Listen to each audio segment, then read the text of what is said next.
Long ago, in a land of red earth and tall Irako trees, there stood a flourishing Igbo kingdom known as Obianuju, the land of peace. The people lived in harmony because they were ruled by a king whose heart was as gentle as the morning breeze. The king's name was Charie, a man loved not for his crown but for his character. He listened patiently to the cries of the poor, judged disputes with fairness, and never allowed power to harden his heart. Under his reign, farmers harvested in abundance, traders prospered, and strangers were welcomed as kin. Charie loved his wife, Nkiru, with a devotion that surprised even the elders. Though Nkiru had given birth to only 2 daughters and no son, the king refused to take another wife.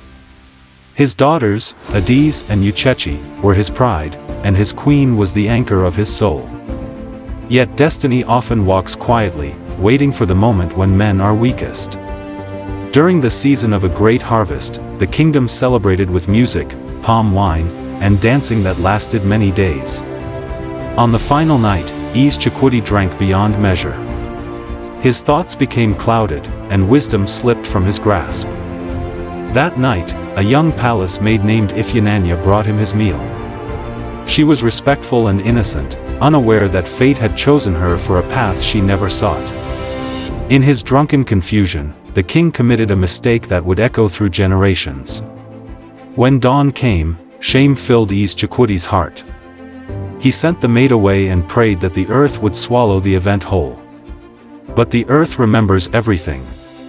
Months later, Ifeanyi discovered she was with child. Fear seized her spirit. She avoided the queen, avoided the palace, and lived in constant dread. At last, trembling, she confessed the truth to the king. Charie was shaken to his core.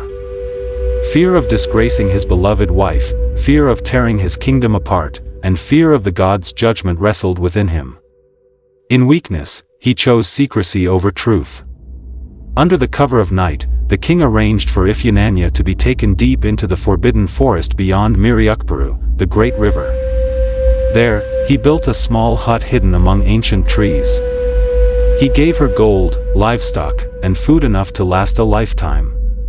"Remain here," he said softly. "Raise the child well. Never return to the kingdom." With tears in her eyes, Ifeanyi agreed. What the king did not know was that the forest he chose was sacred, guarded by ancient spirits who watched over bloodlines and destiny. As Charie journeyed back toward the village with his most loyal guard, Obina, the forest fell unnaturally silent. From the shadows emerged a mighty lion, Agamuo, the lion of the spirits. In moments, both the king and his guard were slain. At dawn, a hunter named Nwoi found the king's lifeless body. A cry of sorrow swept through Obianuju. Drums of mourning sounded, and the land itself seemed to weep. With no male heir known to the people, the elders crowned the king's younger brother, Maduka, as ruler. But Maduka's heart was hardened by envy and ambition. He ruled with cruelty, imposed heavy burdens, and ignored the cries of his people. Under his reign, the land rebelled. Crops withered. Children fell ill. At night, villagers heard whispers calling from the forest, and shadows moved without bodies. Soon, Maduka was struck by a strange and deadly illness. His skin darkened, his strength faded, and no dibia could heal him. As his sickness worsened, misfortune multiplied. In desperation, the elders summoned the great seer, Dibia Okiri. The moment Dibia Okiri stepped into the palace compound, Maduka breathed his last. Turning to the elders, the seer revealed the truth long buried, the secret child of Charie, hidden in the forest. "The land rejects lies," he declared. "Only the blood cast away can restore balance." Led by prophecy, the elders crossed Miriukperu and entered the forbidden forest. There, they found a young boy named Chibuzo, strong, fearless, and calm among wild creatures. Animals obeyed him, and the wind seemed to listen when he spoke. Chibuzo was the forest boy. His mother, Ifeanyi, told them everything.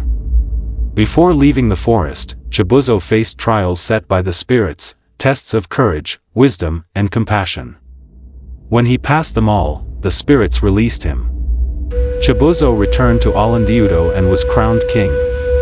From the day Chibuzo took the throne, peace returned. Crops flourished, sickness vanished, and justice ruled the land once more. And so the elders taught the children. You may hide the truth in the forest, but destiny will always find its way home.